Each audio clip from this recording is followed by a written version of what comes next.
ನಮಸ್ಕಾರ ಸ್ನೇಹಿತರೆ ಹಾಗೂ ಪ್ರೀತಿಯ ವಿದ್ಯಾರ್ಥಿಗಳೇ. ದ್ವಿತೀಯ PUC ಸಮಾಜಶಾಸ್ತ್ರ ವಿಷಯಕ್ಕೆ ಸಂಬಂಧಪಟ್ಟಂತೆ ಭಾರತೀಯ ಸಮಾಜದ ನಿರ್ಮಾಣ ಮತ್ತು ಜನಸಂಖ್ಯಾಶಾಸ್ತ್ರ ಇದಕ್ಕೆ ಸಂಬಂಧಪಟ್ಟಂತೆ ಹಿಂದಿನ ಒಂದು ವಿಡಿಯೋದಲ್ಲಿ ನಾವು ಬಹು ಆಯ್ಕೆಯ ಪ್ರಶ್ನೆಗಳು, ಹಾಗೆ ಬಿಟ್ಟ ಸ್ಥಳ ತುಂಬುವಂಥ ಪ್ರಶ್ನೆಗಳು ಮತ್ತು ಹೊಂದಿಸಿ ಬರೆಯುವಂಥ ಪ್ರಶ್ನೆಗಳನ್ನ ನೋಡಿದ್ವಿ. ಈ ಒಂದು ವಿಡಿಯೋದಲ್ಲಿ ನಾವು ಈ ಒಂದು ಅಧ್ಯಾಯದಲ್ಲಿ ಬರುವಂಥ 1 ಅಂಕ ಮತ್ತು 2 ಅಂಕದ ಪ್ರಶ್ನೆಗಳನ್ನ ನಾವು ನೋಡ್ತಾ ಹೋಗೋಣ. ನಾನು ನಿಮ್ಮ ಸ್ನೇಹಿತ ಸ್ವಾಮಿಗೌಡ HK ಉಪನ್ಯಾಸಕನಾಗಿ ಕಾರ್ಯವನ್ನು ನಿರ್ವಹಿಸ್ತಿದ್ದೀನಿ. ಈ ಒಂದು ವಿಡಿಯೋ ನೋಡಿದ ನಂತರದಲ್ಲಿ ಈ ಒಂದು ವಿಡಿಯೋ ನಿಮ್ಗೆ ಇಷ್ಟವಾದರೆ ಈ ಒಂದು ವಿಡಿಯೋನ ಲೈಕ್ ಮಾಡಿ, ಹಾಗೆ ನಿಮ್ಮ ಸ್ನೇಹಿತರ ಜೊತೆಯಲ್ಲೂ ಕೂಡ ಇದನ್ನು ಶೇರ್ ಮಾಡ್ಕೊಳ್ಳಿ. ಹಾಗೆ ಈ ಒಂದು ಚಾನಲ್ ನೀವು ಸಬ್ಸ್ಕ್ರೈಬ್ ಮಾಡ್ಕೊಂಡಿಲ್ಲ ಅಂದರೆ ಈ ಒಂದು ಚಾನಲ್ನ ಸಬ್ಸ್ಕ್ರೈಬ್ ಮಾಡ್ಕೊಳ್ಳಿ. ಹಾಗೆ ಪಕ್ಕದಲ್ಲಿರುವಂಥ ಬೆಲ್ ಬಟನ್ ಕ್ಲಿಕ್ ಮಾಡಿ ನೋಟಿಫಿಕೇಷನ್ನ ಆಲ್ ಅಂತ ಸೆಟ್ ಮಾಡಿಕೊಂಡ್ರೆ ನಾನು ಮುಂದೆ ಮಾಡುವಂಥ ಎಲ್ಲ ವಿಡಿಯೋಗಳು ನಿಮಗೆ ನೇರವಾಗಿ ಬರಲಿಕ್ಕೆ ಸಾಧ್ಯ ಆಗುತ್ತೆ ಅಂತ ಹೇಳ್ತಾ ನಾವು ಈಗ ನೇರವಾಗಿ ಈ ಒಂದು ಅಧ್ಯಾಯದಲ್ಲಿ ಬರುವಂಥ 1 ಅಂಕ ಮತ್ತು 2 ಅಂಕದ ಪ್ರಶ್ನೆಗಳನ್ನ ನಾವು ನೋಡ್ತಾ ಹೋಗೋಣ. ಇಲ್ಲಿ ನಾವು ಮೊದಲನೇದಾಗಿ 1 ಅಂಕದ ಪ್ರಶ್ನೆಗಳನ್ನ ನೋಡ್ತಾ ಹೋಗೋಣ. ಅಂದರೆ ಇವುಗಳಿಗೆ ಸಾಮಾನ್ಯವಾಗಿ ಈ ಕೆಳಗಿನ ಪ್ರಶ್ನೆಗಳಿಗೆ ಒಂದು ಪದ ಅಥವಾ ಒಂದು ವಾಕ್ಯದಲ್ಲಿ ಉತ್ತರಿಸಿ ಅಂತ ಕೊಟ್ಟು ಆ ಪ್ರಶ್ನೆಗಳನ್ನ ಕೊಟ್ಟಿರ್ತಾರೆ. 5 ಪ್ರಶ್ನೆಗಳಿರ್ತವೆ ಒಟ್ಟು ವಾರ್ಷಿಕ ಪರೀಕ್ಷೆಯಲ್ಲಿ. ಕೆಲವು ಮಧ್ಯವಾರ್ಷಿಕ ಪರೀಕ್ಷೆ ಮತ್ತು ಕಿರು ಪರೀಕ್ಷೆಗಳಲ್ಲೂ ಕೂಡ ಪ್ರಶ್ನೆಗಳು ಬರ್ತವೆ. ಅವುಗಳನ್ನ ಗಮನ ಇಟ್ಟು ನೋಡ್ಕೊಳ್ಳಿ.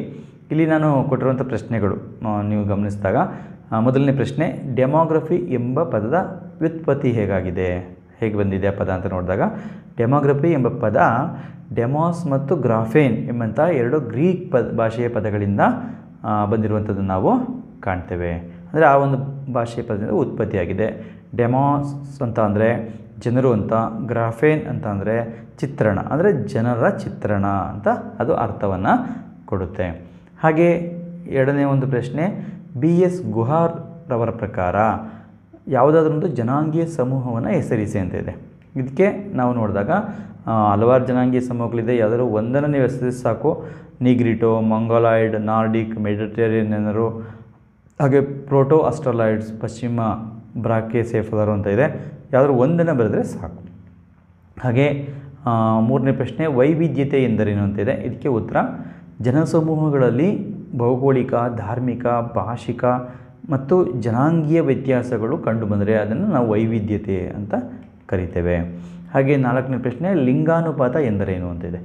1000 ಪುರುಷರಿಗೆ ಅನುಗುಣವಾಗಿ ಮಹಿಳೆಯರ ಒಟ್ಟು ಸರಾಸರಿ ಜನಸಂಖ್ಯಾ ಪ್ರಮಾಣವನ್ನು ಲಿಂಗಾನುಪಾತ ಎನ್ನುತ್ತೇವೆ. ಅಂದರೆ ಒಂದು 1000 ಜನಸಂಖ್ಯೆಗೆ ಎಷ್ಟು ಮಹಿಳೆಯರಿದ್ದಾರೆ ಅದನ್ನು ನಾವು ಒಟ್ಟು ಸರಾಸರಿ ತೆಗೆದುಕೊಂಡಾಗ ಎಷ್ಟಿದ್ದಾರೆ ಅಂತ ಕಂಡಿದ್ದಾಗುತ್ತೆ. ಉದಾಹರಣೆಗೆ 2011ರ ಜನಗಣತಿ ಪ್ರಕಾರ ಭಾರತದಲ್ಲಿ ಲಿಂಗಾನುಪಾತ 940 ಇದೆ. ಅಂದರೆ 1000 ಪುರುಷರಿಗೆ 940.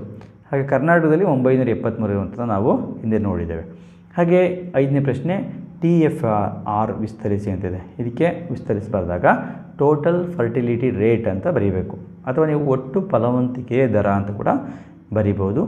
ಹಾಗೆ 6ನೇ ಪ್ರಶ್ನೆ, UNPF ವಿಸ್ತರಿಸಿ ಅಂತಿದೆ. ಇದಕ್ಕೆ ಸರಿಯಾದಂಥ ಉತ್ತರ ಯುನೈಟೆಡ್ ನೇಷನ್ಸ್ ಪಾಪ್ಯುಲೇಷನ್ ಫಂಡ್ ಅಂತ ನಾವು ಕರಿತೇವೆ. ಅಂದರೆ ಕನ್ನಡದಲ್ಲಿ ವಿಶ್ವಸಂಸ್ಥೆಯ ಜನಸಂಖ್ಯಾ ನಿಧಿ ಅಂತ ಕರಿತೇವೆ. ಇದನ್ನು ವಿಸ್ತರಿಸಿ ಬರೆಯೋದನ್ನು ತಿಳ್ಕೊಳ್ಳಿ. ಹಾಗೆ 7ನೇ ಪ್ರಶ್ನೆ, ಬೀಮಾರು ಏನನ್ನು ಸೂಚಿಸುತ್ತದೆ. ನೋಡಿ, ಅದು ಒಂದು ಕೆಲವು ರಾಜ್ಯಗಳನ್ನ ಸೂಚಿಸುವಂಥದ್ದು ನಾವು ಕಾಣ್ತೇವೆ. ಬೀಮಾರು ಎಂದರೆ ಬಿಹಾರ, ಮಧ್ಯಪ್ರದೇಶ, ರಾಜಸ್ಥಾನ, ಉತ್ತರ ಪ್ರದೇಶಗಳನ್ನು ಸೂಚಿಸುತ್ತದೆ ಅಂತ ಅರ್ಥ. ಹಾಗೆ ಇನ್ನೊಂದು ದೇಮಾರು ಎಂದರೇನು ಅಂತ ಇದೆ. ದೇಮಾರು ಅಂದರೆ ಡಿ ಅಂದರೆ ಮಗಳು ಅಂತ, ಅಂದರೆ ಡಾಟರ್ ಅಂತ ಅರ್ಥ. ಹಾಗೆ ಅಂದರೆ ಅಲ್ಲಿ ಏನು ಬರುತ್ತೆ, ಎಲಿಮಿನೇಷನ್ ಅಂದರೆ ಅದನ್ನು ಅಳಿಸಿ ಹಾಕುವಂಥದ್ದು ಅಥವಾ ಕೊಂದು ಹಾಕುವುದು. ಮಾರು ಅಂದರೆ ಕೊಂದು ಹಾಕುವಂಥದ್ದು ಎಂಬ ಅರ್ಥವನ್ನು ಕೊಡುತ್ತೆ. ಹಾಗಾಗಿ ಡಿ ಅಂದರೆ ಮಗಳು, ಮಾರು ಎಂದರೆ ಕೊಂದು ಹಾಕು ಎಂಬ ಅರ್ಥವನ್ನು ಅದು ಹೊಂದಿದೆ. ಹಾಗೆ ಅಂದರೆ ಹೆಣ್ಣು ಮಕ್ಕಳ ಲಿಂಗಾನುಪಾತ ಕಡಿಮೆ ಆಗುವಂಥದ್ದು ಅಂತ ಅರ್ಥ. ನೆಕ್ಸ್ಟ್ 9ನೇ ಪ್ರಶ್ನೆ, ಭಾರತದ ಯಾವುದಾದ್ರೂ ಒಂದು ಧಾರ್ಮಿಕ ಅಲ್ಪಸಂಖ್ಯಾತ ಸಮೂಹವನ್ನು ಹೆಸರಿಸಿ ಅಂತಿದೆ. ನಾವು ಭಾರತದಲ್ಲಿ ಹಲವಾರು ಧಾರ್ಮಿಕ ಅಲ್ಪಸಂಖ್ಯಾತ ಸಮೂಹಗಳಿದೆ. ಹಿಂದೂಗಳು ಏನು ಬಹುಸಂಖ್ಯಾತರಿದ್ದಾರೆ, ಅವರನ್ನು ಬಿಟ್ಟರೆ ಉಳಿದಂಥ ಯಾವುದೇ ಧರ್ಮವನ್ನು ಬೇಕಾದರೂ ಕೂಡ ನೀವು ಬರೀಲಿಕ್ಕೆ ಅವಕಾಶ ಇರುತ್ತೆ. ಅಲ್ಲಿ ಮುಸ್ಲಿಮರು, ಕ್ರಿಶ್ಚಿಯನ್ನರು, ಜೈನರು, ಬೌದ್ಧರು, ಜೊರಾಸ್ಟ್ರಿಯನ್ನರು ಅಥವಾ ಯಹೂದಿಗಳು ಇವರೆಲ್ಲರೂ ಕೂಡ ನೀವು ಬರೀಲಿಕ್ಕೆ ಅವಕಾಶ ಇರುತ್ತೆ. ಹಿಂದೂಗಳನ್ನ ಬಿಟ್ಟು ಬಹುಸಂಖ್ಯಾತರಿದ್ದಾರೆ. ಹಾಗಾಗಿ ಅವರನ್ನು ಬಿಟ್ಟು ಉಳಿದಂಥ ಯಾವುದೇ ಧರ್ಮದ ಹೆಸರನ್ನು ಕೂಡ ಬರೀಲಿಕ್ಕೆ ಅವಕಾಶ ಇದೆ. ಹಾಗೆ 10ನೆಯ ಒಂದು ಪ್ರಶ್ನೆ, ಭಾರತದ ಯಾವುದಾದ್ರೂ 2 ಭಾಷಾ ಸಮೂಹಗಳನ್ನ ಹೆಸರಿಸಿ ಅಂತ ಇದೆ. ಭಾಷಾ ಸಮೂಹಗಳು ಹಲವಾರು ಇದೆ. ಇಂಡೋ ಆರ್ಯನ್ ಭಾಷಾ ಸಮೂಹ ಇದೆ, ದ್ರಾವಿಡಿಯನ್ ಭಾಷಾ ಸಮೂಹ ಇದೆ, ಯುರೋಪಿಯನ್ ಭಾಷಾ ಸಮೂಹ ಇದೆ. ಯಾವುದಾದ್ರೂ 2 ಬರೆದರೆ ಸಾಕು. ಹಾಗೆ 11ನೇ ಪ್ರಶ್ನೆ, ರಾಷ್ಟ್ರೀಯ ಭಾವೈಕ್ಯತೆ ಎಂದರೇನು ಅಂತ ಇದೆ. ದೇಶವೊಂದರ ಜನರಲ್ಲಿ ನಾವೆಲ್ಲರೂ ಒಂದು ಎಂಬ ಭಾವನೆ ಮೂಡುವುದನ್ನೇ ರಾಷ್ಟ್ರೀಯ ಭಾವೈಕ್ಯತೆ ಎಂದು ಕರೆಯುತ್ತೇವೆ. ನಾವೆಲ್ಲರೂ ಒಂದೇ ದೇಶದ ಪ್ರಜೆಗಳು, ಒಂದೇ ದೇಶದವರು ಎಂಬಂಥ ಭಾವನೆ ಮೂಡಬೇಕು. ಭಾವನಾತ್ಮಕವಾಗಿ ನಾವೆಲ್ಲರೂ ಒಂದೇ ಎಂಬಂಥದ್ದು ಮೂಡುವಂಥದ್ದು. ಹಾಗೆ 12ನೇ ಪ್ರಶ್ನೆ, ಭಯೋತ್ಪಾದನೆ ಎಂದರೇನು ಅಂತ ಇದೆ ನೋಡಿ. ಈ ಒಂದು ಪದ ಇದೆ, ಇದು ಬಹಳ ಮುಖ್ಯವಂತ ಪದ. ಭಯೋತ್ಪಾದನೆ, ಟೆರರಿಸಮ್ ಅಂತ ನಾವು ಕರೀತಿರ್ತೀವಿ. ತನ್ನ ಗುರಿಗಳ ಈಡೇರಿಕೆಗಾಗಿ ವ್ಯಕ್ತಿ ಅಥವಾ ಸಮೂಹವು ಪ್ರಜಾಸತ್ತೆ ವಿರೋಧಿಯಾದಂತಹ ಮಾರ್ಗಗಳ ಬಳಕೆ ಮಾಡಿ, ಅಂದರೆ ಜನರ ಮನಸ್ಸಿನಲ್ಲಿ ಭಯವನ್ನು ಉಂಟು ಮಾಡುವುದನ್ನೇ ಭಯೋತ್ಪಾದನೆ ಎನ್ನುತ್ತೇವೆ. ಅಂದರೆ ಭಯವನ್ನು ಉಂಟು ಮಾಡುವಂಥದ್ದು ಭಯೋತ್ಪಾದನೆ ಅಂದರೆ. ಹಾಗೆ 13ನೇ ಪ್ರಶ್ನೆ, ಭಾಷಾವಾದ ಎಂದರೇನು? ಅಂದರೆ ನೋಡಿ, ಇಲ್ಲಿ ಗಮನಿಸ್ಕೊಳ್ಳಿ. ಭಾಷಾವಾದ ಅಂದರೆ ತಮ್ಮ ಭಾಷೆಯ ಕುರಿತು ವಿಶೇಷವಾದಂಥ ಒಲವು, ಗೌರವಾಭಿಮಾನಗಳನ್ನ ಹೊಂದಿದ್ದು, ಇತರ ಭಾಷೆಗಳ ಕುರಿತು ಪೂರ್ವಾಗ್ರಹ ಮತ್ತು ದ್ವೇಷ ಭಾವನೆಗಳನ್ನ ಹೊಂದಿರುವುದನ್ನು ನಾವು ಭಾಷಾವಾದ ಅಂತ ಕರೀತೇವೆ. ಅಂದರೆ ತಮ್ಮ ಧರ್ಮದ ಬಗ್ಗೆ ಹೇಗೆ ಅಭಿಮಾನ ಹೊಂದಿದ್ದಾಗ ಅದನ್ನು ಕೋಮುವಾದ ಅಂತ ಕರಿತೇವೋ, ಇಲ್ಲಿ ತಮ್ಮ ಭಾಷೆಯ ಬಗ್ಗೆ ಹೆಚ್ಚು ಅಭಿಮಾನಗಳನ್ನ ಹೊಂದಿದ್ದಾಗ ಅದನ್ನು ಭಾಷಾವಾದ ಅಂತ ಕರಿತೇವೆ. ಹಾಗೆ 14ನೇ ಪ್ರಶ್ನೆ, ಭಾರತವನ್ನು ಏಕೆ ಭಾಷಾ ಸಂಗ್ರಹಾಲಯ ಎಂದು ಕರೆಯುತ್ತಾರೆ ಅಂತೇಳಿ ನಾನು ನಿಮಗೆ ಆಗಲೇ ಹೇಳಿದ್ದೀನಿ. ಆರ್ ಕೆ ಮುಖರ್ಜಿಯವರು ಹೇಳಿದ್ದಾರೆ. ಭಾರತವು ಹಲವಾರು ಭಾಷೆಗಳನ್ನ ಹೊಂದಿರೋದ್ರಿಂದ ಭಾಷಾ ಸಂಗ್ರಹಾಲಯ ಎಂದು ಕರೆಯಲಾಗುತ್ತದೆ ಅಂತ ಬರೆದರೆ ಸಾಕು. ಯಾವ ವರ್ಷದಲ್ಲಿ ಭಾರತದಲ್ಲಿ ಮೊದಲ ಜನಗಣತಿ ಕೈಗೊಳ್ಳಲಾಯಿತು? ನಿಮ್ಗೆ ಆಗಲೇ ಇದನ್ನು ಹೇಳಿದ್ದೇನೆ. 1867ರಿಂದ 1872ರವರೆಗೆ ಭಾರತದಲ್ಲಿ ಮೊದಲ ಜನಗಣತಿಯನ್ನು ಕೈಗೊಳ್ತಾರೆ. ಆದರೆ ನಂತರದಲ್ಲಿ 1881ರಿಂದ ಪ್ರತಿ ವರ್ಷ ನಿಯತಕಾಲಿಕವಾಗಿ ಪ್ರತಿ 10 ವರ್ಷಕ್ಕೊಮ್ಮೆ ಜನಗಣತಿಯನ್ನು ಕೈಗೊಳ್ಳಲಾಗ್ತದೆ. 2011ರಲ್ಲಿ ಜನಗಣತಿ ಕೈಗೊಂಡರು, ಆದರೆ 2021ರಲ್ಲಿ ಮತ್ತೆ ಮಾಡಬೇಕಿತ್ತು. ಆದರೆ ಕರೋನಾ ಒಂದು ಸಂದರ್ಭ ಬಂದಿದ್ದರಿಂದ ಅದನ್ನು ಮುಂದೂಡಿ ಈಗ ಅದನ್ನು ಪ್ರಕ್ರಿಯೆಗಳನ್ನ ಕೈಗೊಂಡಿರುವಂಥದ್ದು ನಾವು ಗಮನಿಸಲಿಕ್ಕೆ ಅವಕಾಶ ಇರುತ್ತೆ. ಹಾಗೆ 16ನೇ ಪ್ರಶ್ನೆ, ಡೆಮೋಗ್ರಫಿ ಪದದ ಅರ್ಥ ಬರೆಯಿರಿ ಅಂತ ಇದೆ. ಇಲ್ಲಿ ಡೆಮೋಗ್ರಫಿ ಎಂಬ ಪದವು ಗ್ರೀಕ್ ಭಾಷೆ ಡೆಮೋಸ್ ಮತ್ತು ಗ್ರಾಫೇನ್ ಎಂಬ ಪದದಿಂದ ಬಂದಿದ್ದು. ಡೆಮೋಸ್ ಅಂದರೆ ಜನರು, ಗ್ರಾಫೇನ್ ಅಂದರೆ ಚಿತ್ರಣ, ಅಂದರೆ ಒಟ್ಟಿನಲ್ಲಿ ಜನರ ಚಿತ್ರಣ ಎಂಬ ಅರ್ಥವನ್ನು ಅದು ಕೊಡುತ್ತೆ. ಹಾಗೆ ನಾವು ಮುಂದಿನ ಪ್ರಶ್ನೆ 17ನೇ ಪ್ರಶ್ನೆ, ಜನಸಂಖ್ಯಾಶಾಸ್ತ್ರ ಎಂದರೇನು? Demography, what is the meaning of demography ಅಂತ ಕೇಳಿದಾಗ, ಯಾವುದೇ ದೇಶದ ಜನಸಂಖ್ಯೆಯನ್ನು ವ್ಯವಸ್ಥಿತವಾಗಿ ಅಧ್ಯಯನ ಮಾಡುವುದಕ್ಕೆ ಜನಸಂಖ್ಯಾಶಾಸ್ತ್ರ ಎನ್ನುತ್ತೇವೆ. ಅದನ್ನು ಗಮನಿಸ್ಕೊಳ್ಳಿ. ಹಾಗೆ 18ನೇ ಪ್ರಶ್ನೆ, ಜನಸಂಖ್ಯಾಶಾಸ್ತ್ರದ ಪಿತಾಮಹ ಯಾರು ಅಂತ ಇದೆ. ಅದಕ್ಕೆ ಉತ್ತರ ಅಚಿಲ್ ಗಿಲಿಯಾರ್ಡ್. ಅದನ್ನೇ 1855 ಅದನ್ನು ಆ ಒಂದು ಪದವನ್ನು ಡೆಮೋಗ್ರಫಿ ಎಂಬುದನ್ನು ಪ್ರಚುರಪಡಿಸ್ತಾರೆ. ಹಾಗೆ ನೆಕ್ಸ್ಟು ಡೆಮೋಗ್ರಫಿ ಎಂಬ ಪದವನ್ನು ಯಾವ ವರ್ಷ ಪರಿಚಯಿಸಲಾಯಿತು ಅಂತ ಇದೆ. ಇದಕ್ಕೆ ಉತ್ತರ 1855. ಹಾಗೆ 20ನೇ ಪ್ರಶ್ನೆ, ಜನಸಂಖ್ಯಾಶಾಸ್ತ್ರದ ವ್ಯಾಖ್ಯೆ ಬರೆಯಿರಿ ಅಂತ ಇದೆ. ಅದಕ್ಕೆ ಜನಸಂಖ್ಯೆ ಗಾತ್ರ, ಜನನ ಮತ್ತು ಮರಣ ಪ್ರಮಾಣ, ವಲಸೆ, ಸ್ತ್ರೀ ಮತ್ತು ಪುರುಷರ ಪ್ರಮಾಣ ಹಾಗೂ ವಿವಿಧ ವಯೋಮಾನಕ್ಕೆ ಸಂಬಂಧಿಸಿದ ಸಮೂಹದ ರಚನೆ ಮತ್ತು ಸಂಯೋಜನೆಗಳನ್ನು ಅಧ್ಯಯನ ಮಾಡುವ ಶಾಸ್ತ್ರವೇ ಜನಸಂಖ್ಯಾಶಾಸ್ತ್ರ ಎಂದು ಅರ್ಥ. ಹಾಗೆ 21ನೇ ಪ್ರಶ್ನೆ, ಜನಸಂಖ್ಯಾಶಾಸ್ತ್ರದ ವಿಧಗಳನ್ನು ಹೆಸರಿಸಿ. ಜನಸಂಖ್ಯಾಶಾಸ್ತ್ರದಲ್ಲಿ 2 ವಿಧಗಳಿದೆ.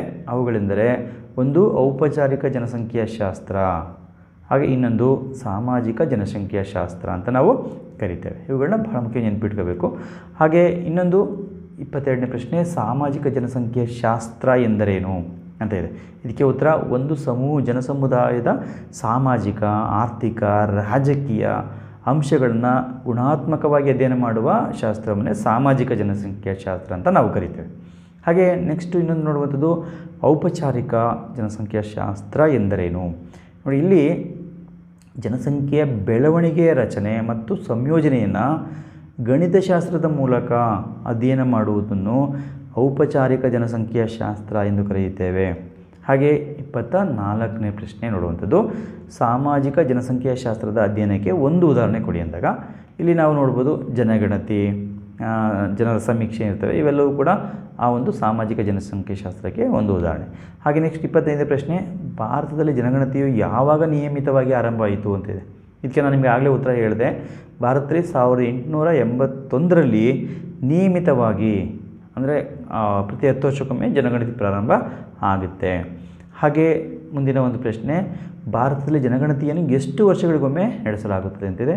ಇದಕ್ಕೆ ಉತ್ತರ ಕೂಡ ಹೇಳಿದ್ದೀನಿ, ಪ್ರತಿ 10 ವರ್ಷಗಳಿಗೊಮ್ಮೆ ನಡೆಸಲಾಗುತ್ತೆ. ಕೆಲವು ಸಂದರ್ಭಗಳಲ್ಲಿ, ಉದಾಹರಣೆಗೆ ನಾವು 2021ಕ್ಕೆ ಮಾಡಬೇಕಿತ್ತು, ಕರೋನಾ ಬಂದಿದ್ದರಿಂದ ಅದನ್ನು ಮುಂದೂಡಲಾಗಿದೆ. ಹಾಗೆ ನೆಕ್ಸ್ಟು 27ನೇ ಪ್ರಶ್ನೆ, ಭಾರತದ ಜನಸಂಖ್ಯಾ ವಿಭಜಕ ವರ್ಷ ಯಾವುದು ಅಂತಿದೆ. ಇದಕ್ಕೆ 1921 ಇದನ್ನು ನಾವು ಭಾರತೀಯ ಒಂದು ಜನಸಂಖ್ಯಾ ವಿಭಜಕ ವರ್ಷ ಅಂತೇಳಿ ಕರಿತೇವೆ. ಹಾಗೆ 28ನೇ ಪ್ರಶ್ನೆ, ಜನಸಂಖ್ಯಾ ಲಾಭಾಂಶ ಎಂದರೇನು? ಇಲ್ಲಿ ನೋಡಿದಾಗ ಒಟ್ಟು ಜನಸಂಖ್ಯೆಯಲ್ಲಿ ಯುವಕರ ಸಂಖ್ಯೆ ಹೆಚ್ಚಾಗಿರೋದರಿಂದ ಆ ದೇಶಕ್ಕೆ ಆಗುವಂಥ ಅನುಕೂಲ ಲಾಭವನ್ನು ನಾವು ಜನಸಂಖ್ಯಾ ಲಾಭಾಂಶ ಅಂತ ಕರಿತೇವೆ. ಹಾಗೆ 29ನೇ ಪ್ರಶ್ನೆ, ಸುಕನ್ಯಾ ಸಮೃದ್ಧಿ ಯೋಜನೆಯನ್ನು ಯಾವಾಗ ಜಾರಿಗೊಳಿಸಲಾಯಿತು ಅಂತಿದೆ. ಇದಕ್ಕೆ ಉತ್ತರ 2015 ಜನವರಿ 22ರಂದು ಅದನ್ನು ಜಾರಿಗೊಳಿಸಲಾಯಿತು. ಹಾಗೆ ನೆಕ್ಸ್ಟು 30ನೇ ಪ್ರಶ್ನೆ, ಬೇಟಿ ಪಢಾವೋ ಬೇಟಿ ಬಚಾವೋ ಕಾರ್ಯಕ್ರಮವನ್ನು ಕರ್ನಾಟಕದ ಯಾವ ಜಿಲ್ಲೆಯಲ್ಲಿ ಅನುಷ್ಠಾನಗೊಳಿಸಲಾಯಿತು ಅಂತಿದೆ. ಇದಕ್ಕೆ ನಾನು ಉತ್ತರ ಹೇಳಿದ್ದೇನೆ, ವಿಜಯಪುರ ಬಿಜಾಪುರ ಜಿಲ್ಲೆಯಲ್ಲಿ ಇದನ್ನು ಜಾರಿಗೊಳಿಸ್ತಾರೆ. ಹಾಗೆ 31ನೇ ಪ್ರಶ್ನೆ, ಭಾರತದ ಜನಾಂಗೀಯ ಸಮೂಹಗಳಲ್ಲಿ ಒಂದನ್ನು ಹೆಸರಿಸಿ ಅಂತ ಇದೆ. ಇಲ್ಲಿ ನಾವು ನೋಡ್ಬೋದು ನಾರ್ಡಿಕ್ ಜನರು, ಮೆಡಿಟೇರಿಯನ್ನರು ಜನಾಂಗಗಳನ್ನ ಇತರ ಜನಾಂಗಗಳು ಕೂಡ ಬರೀಬೋದು. ಹಾಗೆ 32ನೇ ಪ್ರಶ್ನೆ, ಭಾರತದ ಮಂಗೋಲಾಯ್ಡ್ ಜನಾಂಗದ ಒಂದು ಉಪಪಂಗಡವನ್ನು ಅಥವಾ ವಿಭಾಗವನ್ನು ಹೆಸರಿಸಿ ಅಂತಿದೆ. ಅಲ್ಲಿ ನಿಮಗೆ ಟಿಬೆಟೋ ಮಂಗೋಲಾಯ್ಡ್ ಅಂತ ಬರ್ತಾರೆ, ಪಾಲಿಯೋ ಮಂಗೋಲಾಯ್ಡ್ ಅಂತ ಬರ್ತಾರೆ. ಅವೆರಡರಲ್ಲಿ ಯಾವುದಾದ್ರು ಒಂದನ್ನು ಬರೆದರೆ ಸಾಕು. ಹಾಗೆ ನೆಕ್ಸ್ಟು 33ನೇ ಪ್ರಶ್ನೆ, ಭಾರತಕ್ಕೆ ಕ್ರೈಸ್ತ ಧರ್ಮವನ್ನು ಪರಿಚಯಿಸಿದವರು ಯಾರು ಅಂತಿದೆ.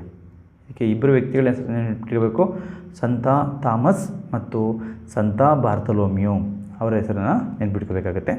ಹಾಗೆ 34ನೇ ಪ್ರಶ್ನೆ, ಏಕತೆ ಎಂದರೇನು? ಇಲ್ಲಿ ನಾವು ಗಮನಿಸುವಂಥದ್ದು, ನಾವೆಲ್ಲರೂ ಒಂದೇ ಎಂಬ ಭಾವನೆಯನ್ನು ಏಕತೆ ಎಂದು ಕರೆಯುತ್ತೇವೆ. ಆಯಿತಾ. ಹಾಗೆ ನೆಕ್ಸ್ಟ್ 35ನೇ ಪ್ರಶ್ನೆ, ಭಾರತದ ಪ್ರಾಚೀನ ಹೆಸರುಗಳಲ್ಲಿ ಒಂದನ್ನು ಹೆಸರಿಸಿ ಅಂತಿದೆ. ಜಂಬೂದ್ವೀಪ, ಭರತವರ್ಷ, ಭರತಖಂಡ ಅಂತೆಲ್ಲ ಕರಿತೇವೆ. ಅದರಲ್ಲಿ ಯಾವುದೋ ಒಂದು ಹೆಸರನ್ನು ನೀವು ನೆನ್ಪಿಟ್ಕೊಂಡು ಬರೆದ್ರೆ ಸಾಕು.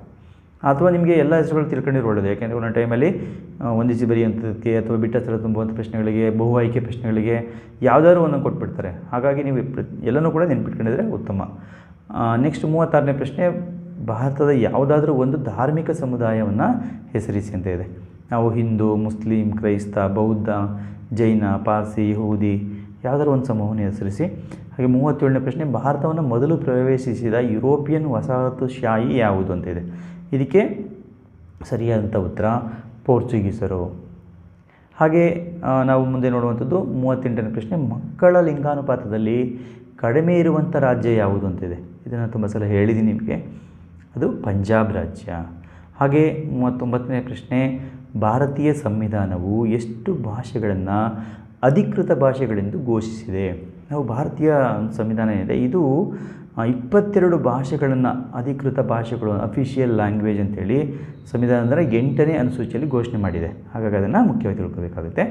ಹಾಗೆ 40ನೇ ಒಂದು ಪ್ರಶ್ನೆ, ಯಾವುದಾದ್ರೂ ಒಂದು ಇಂಡೋ ಆರ್ಯನ್ ಭಾಷೆಯನ್ನು ಹೆಸರಿಸಿ ಅಂತ ಇದೆ. ಇಂಡೋ ಆರ್ಯನ್ ಭಾಷೆ ಸಂಸ್ಕೃತ, ಹಿಂದಿ, ಬೆಂಗಾಲಿ, ಗುಜರಾತಿ, ಮರಾಠಿ, ಒರಿಯಾ ಇವೆಲ್ಲ ಭಾಷೆಗಳು ಕೂಡ ಇಲ್ಲಿ ನಾವು ನೋಡುವಂಥದ್ದು ಇಂಡೋ ಆರ್ಯನ್ ಭಾಷೆಗಳು. ಇದರಲ್ಲಿ ಯಾವುದಾದ್ರೂ ಒಂದನ್ನು ಬರೆದರೆ ಸಾಕು. ಹಾಗೆ ಯಾವುದಾದ್ರೂ ಒಂದು ದ್ರಾವಿಡ ಭಾಷೆಯನ್ನು ಬರೆಯಿರಿ ಅಂತ ಇದೆ. ದ್ರಾವಿಡ ಭಾಷೆಗಳು ನಮ್ಗೆ ಗೊತ್ತಿದೆ, ಕನ್ನಡ, ತಮಿಳು, ತೆಲುಗು, ಮಲಯಾಳಂ ಈ ಭಾಷೆಗಳೆಲ್ಲ ಏನು ಬರ್ತವೆ ಇವೆಲ್ಲವೂ ಕೂಡ ದ್ರಾವಿಡ ಭಾಷೆಗಳು. ಅದರಲ್ಲಿ ಯಾವುದಾದ್ರೂ ಒಂದನ್ನು ಬರೆದರೆ ಸಾಕು. ಹಾಗೆ ನಾವು ಮುಂದೆ ನೋಡುವಂಥದ್ದು, ಯಾವುದಾದ್ರೂ ಒಂದು ಆಸ್ಟ್ರಿಕ್ ಭಾಷೆಯನ್ನು ಹೆಸರಿಸಿ. ಆಸ್ಟ್ರಿಕ್ ಭಾಷೆ ಅಂತಂದಾಗ ನಿಮಗೆ ಸಂತಾಲಿ, ಮುಂಡಾರಿ, ಹಾಗೆ ಮೈಥಿಲಿ, ಡೋಗ್ರಿ ಈ ಭಾಷೆಗಳು ಆಸ್ಟ್ರಿಕ್ ಭಾಷೆ ಸಮೂಹಕ್ಕೆ ಬರ್ತವೆ. ಅವುಗಳನ್ನ ಬರೆಯಿರಿ. ಹಾಗೆ ಯಾವುದಾದ್ರೂ ಒಂದು ಟಿಬೆಟೋ ಬರ್ಮನ್ ಭಾಷೆಯನ್ನು ಹೆಸರಿಸಿ ಅಂತ ಇದೆ. ಇದಕ್ಕೆ ಲಡಾಖಿ, ಹಾಗೆ ಬೋಡೋ, ಕುಕ್ರಿ, ಮಣಿಪುರಿ ಭಾಷೆ ಇವೆಲ್ಲವೂ ಕೂಡ ಟಿಬೆಟೋ ಬರ್ಮನ್ ಭಾಷಾ ಸಮೂಹಕ್ಕೆ ಸೇರಿಕೊಳ್ತವೆ. ಹಾಗೆ ನೆಕ್ಸ್ಟ್ ಯಾವುದಾದ್ರೂ ಒಂದು ಯುರೋಪಿಯನ್ ಭಾಷೆಯನ್ನು ಹೆಸರಿಸಿ ಅಂತ ಇದೆ. ಇಲ್ಲಿ ಯುರೋಪಿಯನ್ ಭಾಷೆಗಳು ಅಂದರೆ ಯಾವುದು ನಮ್ಮ ದೇಶದಲ್ಲಿ ಮಾತಾಡುವಂಥದ್ದು ಇಂಗ್ಲೀಷ್ ಮಾತಾಡ್ತೀವಿ.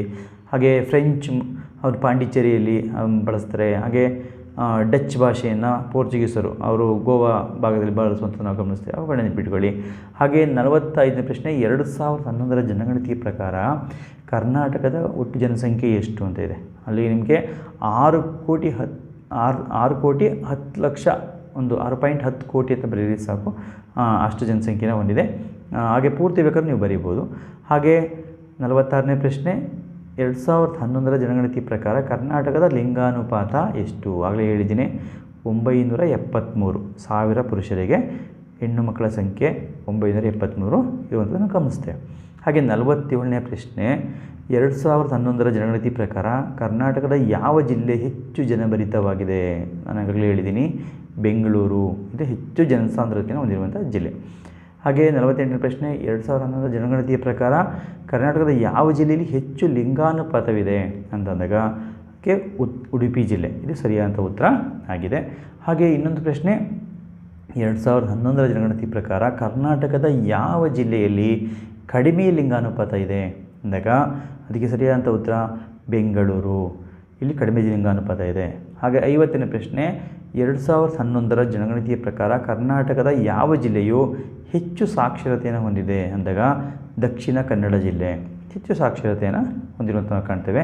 ಹಾಗೆ ಯಾವ ಜಿಲ್ಲೆ ಕಡಿಮೆ ಸಾಕ್ಷರತೆಯನ್ನು ಹೊಂದಿದೆ ಅಂತ ನೋಡಿದಾಗ ಯಾದಗಿರಿ ಜಿಲ್ಲೆ ಇದು ಕಡಿಮೆ ಸಾಕ್ಷರತೆಯನ್ನು ಹೊಂದಿರುವಂಥದ್ದನ್ನು ನಾವು ಕಾಣ್ಬೋದು. ಹಾಗೆ ಯಾವ ಜಿಲ್ಲೆ ಕಡಿಮೆ ಜನಸಾಂದ್ರತೆಯನ್ನು ಹೊಂದಿದೆ ಅಂತ ಅಂದಾಗ ಅದಕ್ಕೆ ಕೊಡಗು ಜಿಲ್ಲೆ, ಕೂರ್ಗ್ ಅಂತ ನಾವೇನು ಕರಿತೀವಿ, ಅದು ಕಡಿಮೆ ಜನಸಾಂದ್ರತೆಯನ್ನು ಹೊಂದಿರುವಂಥ ಜಿಲ್ಲೆ.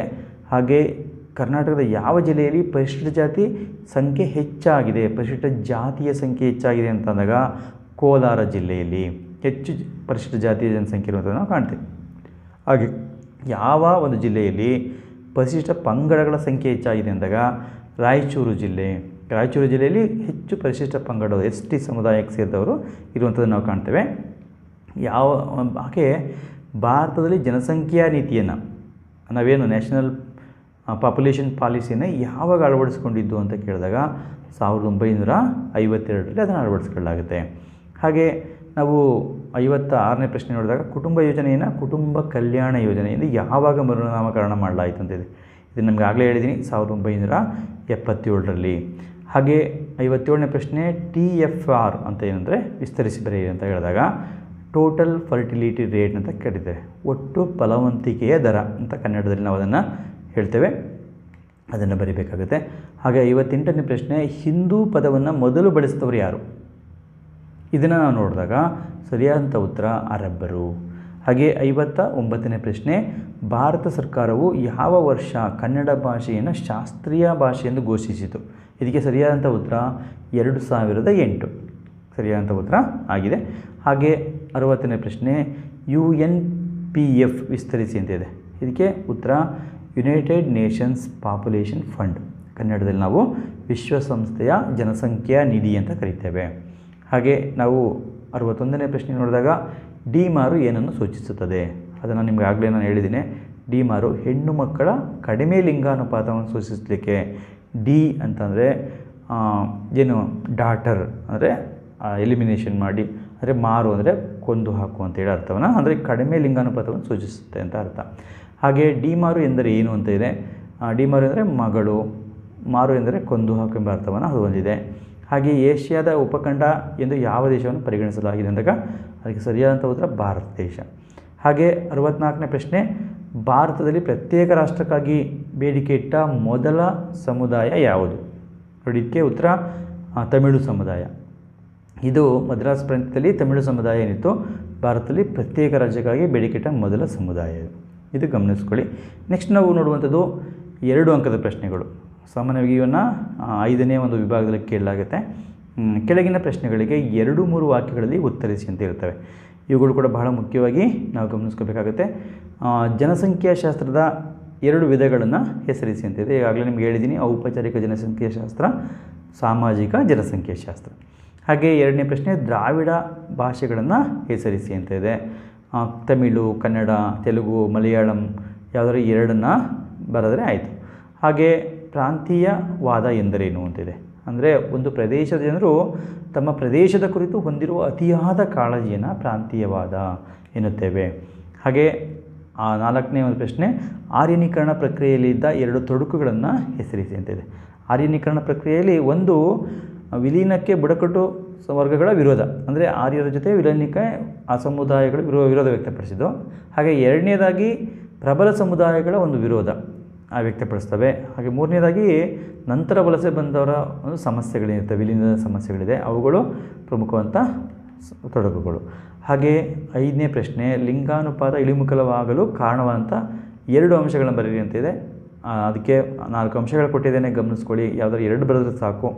ಗಂಡು ಸಂತತಿಯ ಬಯಕೆ, ಹೆಣ್ಣು ಮಕ್ಕಳ ಪೋಷಣೆಯಲ್ಲಿ ನಿರ್ಲಕ್ಷ್ಯತೆ, ಪಿತೃಪ್ರಧಾನ ಸಂಸ್ಕೃತಿ, ಹೆಣ್ಣು ಶಿಶು ಹತ್ಯೆ ಮತ್ತು ಹೆಣ್ಣು ಭ್ರೂಣ ಹತ್ಯೆ. ಇದು ಪ್ರಮುಖವಾದಂಥ ಕಾರಣಗಳು.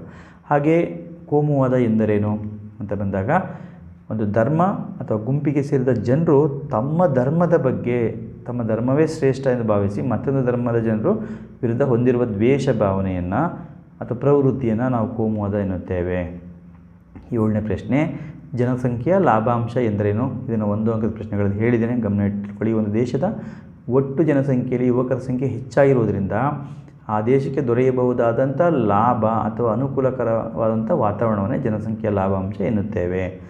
ಲಿಂಗಾನುಪಾತದಲ್ಲಿ ಅಸಮತೋಲನವಿರುವ ಕರ್ನಾಟಕದ 2 ಜಿಲ್ಲೆಗಳನ್ನು ಹೆಸರಿಸಿ ಅಂತಿದೆ ನೋಡಿ. ವಿಜಯಪುರ ಜಿಲ್ಲೆ, ಬೆಳಗಾವಿ ಜಿಲ್ಲೆ, ಯಾದಗಿರಿ, ಮಂಡ್ಯ ಹಾಗೆ ಕೋಲಾರ ಜಿಲ್ಲೆ. ಇವುಗಳಲ್ಲಿ ಲಿಂಗಾನುಪಾತದ ಅಸಮಾನತೆಯನ್ನು ನಾವು ನೋಡ್ತೇವೆ. ಹಾಗೆ ಭಾರತದಲ್ಲಿ ವೈವಿಧ್ಯತೆಯ 2 ಅಂಶಗಳನ್ನು ಹೆಸರಿಸಿ ಅಂತಿದೆ. ಹಲವಾರು ವೈವಿಧ್ಯತೆಗಳಿದೆ. ಮುಖ್ಯವಾಗಿ ನಾವು ಭೌಗೋಳಿಕ ವೈವಿಧ್ಯತೆ ಕಾಣ್ತೇವೆ, ಭಾಷಾ ವೈವಿಧ್ಯತೆ ಕಾಣ್ತೇವೆ, ಧಾರ್ಮಿಕ ವೈವಿಧ್ಯತೆ ಕಾಣ್ತೇವೆ, ಸಾಂಸ್ಕೃತಿಕ ಮತ್ತು ಜನಾಂಗೀಯ ವ್ಯತ್ಯಾಸಗಳನ್ನ ವೈವಿಧ್ಯತೆಯನ್ನು ಕಾಣ್ತೇವೆ. ಹಾಗೆ 10ನೇ ಪ್ರಶ್ನೆ, ಭಾರತದಲ್ಲಿನ 2 ಜನಾಂಗೀಯ ಸಮೂಹಗಳನ್ನ ಹೆಸರಿಸಿ ಅಂತಿದೆ. ಇಲ್ಲಿ ನಾನು ಎಲ್ಲವನ್ನೂ ಕೂಡ ಕೊಟ್ಟಿದ್ದೇನೆ, ಗಮನಿಸ್ಕೊಳ್ಳಿ. ಯಾವ್ದಾದ್ರು 2 ಬರೆದ್ರೆ ಸಾಕು. ನಿಗ್ರಿಟೋ, ಪ್ರೋಟೋ ಆಸ್ಟ್ರಲಾಯ್ಡ್, ಹಾಗೆ ಮಂಗೋಲಾಯ್ಡ್, ಮೆಡಿಟರೇನಿಯನರು, ಪಶ್ಚಿಮ ಬ್ರಾಕಿಸೆಫಾಲರು, ನಾರ್ಡಿಕ್, ಇವೆಲ್ಲವೂ ಕೂಡ ಯಾವುದಾದ್ರು 2 ಬರೆದ್ರೆ ಸಾಕು. ಹಾಗೆ ಭಾರತದ ಯಾವುದಾದ್ರೂ 2 ಶಾಸ್ತ್ರೀಯ ಭಾಷೆಗಳನ್ನ ಹೆಸರಿಸಿ ಅಂತಿದೆ. ಸಂಸ್ಕೃತ, ತಮಿಳು, ಕನ್ನಡ, ತೆಲುಗು ಇವುಗಳನ್ನು ಬರೀಬೋದು.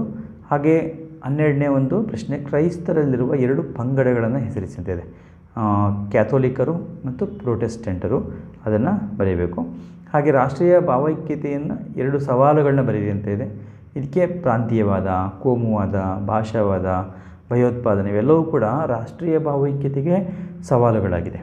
ಹಾಗೆ 14ನೇ ಪ್ರಶ್ನೆ, ಪ್ರಾಂತೀಯವಾದದ 2 ರೂಪಗಳನ್ನು ತಿಳಿಸಿ ಅಂತ ಅಂದಾಗ, ಪ್ರತ್ಯೇಕ ರಾಜ್ಯಕ್ಕಾಗಿ ಬೇಡಿಕೆ ಇಡುವಂಥದ್ದು, ಪ್ರತ್ಯೇಕ ಒಂದು ರಾಷ್ಟ್ರಕ್ಕಾಗಿ ಬೇಡಿಕೆ ಇಡುವಂಥದ್ದು, ಪೂರ್ಣ ಪ್ರಮಾಣದ ರಾಜ್ಯಕ್ಕಾಗಿ ಬೇಡಿಕೆ ಇಡುವಂಥದ್ದು, ಹಾಗೆ ಅಂತಾರಾಜ್ಯ ಒಂದು ವಿವಾದಗಳು ಉಂಟಾಗುವಂಥದ್ದು ಎಲ್ಲವೂ ಕೂಡ ಪ್ರಮುಖವಾದಂಥ ಒಂದು ಸ್ವರೂಪಗಳಾಗಿರುವಂಥದ್ದನ್ನು ನಾವು ಕಾಣ್ಬೋದು.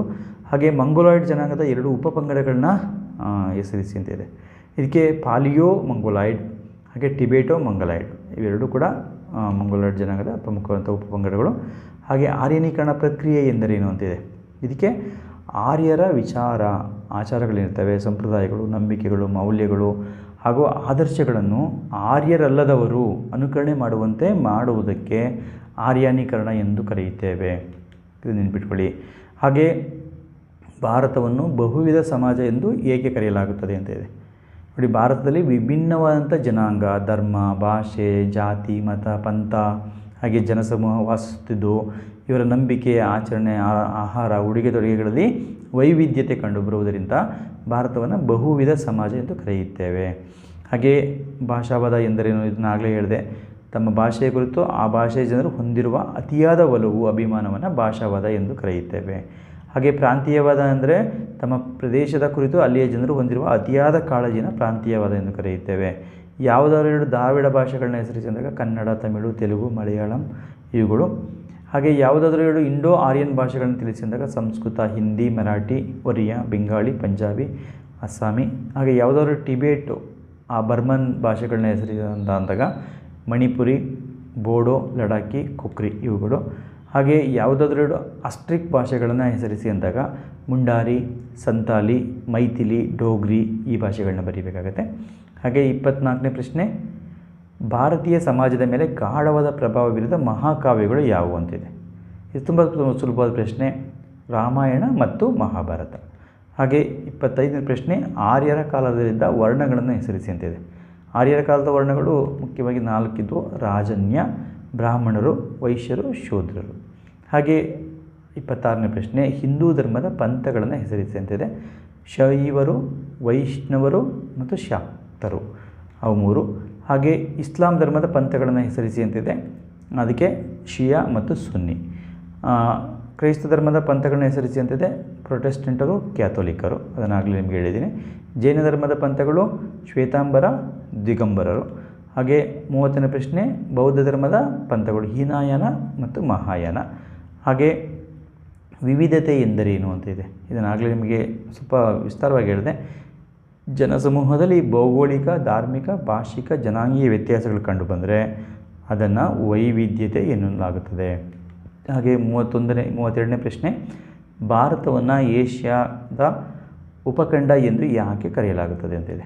ಇದಕ್ಕೆ ಉತ್ತರ, ಭಾರತದ ಐತಿಹಾಸಿಕ ಅನುಭವಗಳು, ಭೌಗೋಳಿಕ ಪರಿಸರ, ಹಾಗೆ ಸಂಸ್ಕೃತಿ, ರಾಜ್ಯಗಳು ಮತ್ತು ರಾಜವಂಶಗಳು ಭಾರತದ ಸಾಂಸ್ಕೃತಿಕ ವಲಯವನ್ನು ರೂಪಿಸುವುದರ ಜೊತೆಗೆ ದೂರದ ಪ್ರದೇಶಗಳಲ್ಲೂ ಕೂಡ ಈ ಸಂಸ್ಕೃತಿಯ ಪ್ರಭಾವ ಬೀರಿದೆ.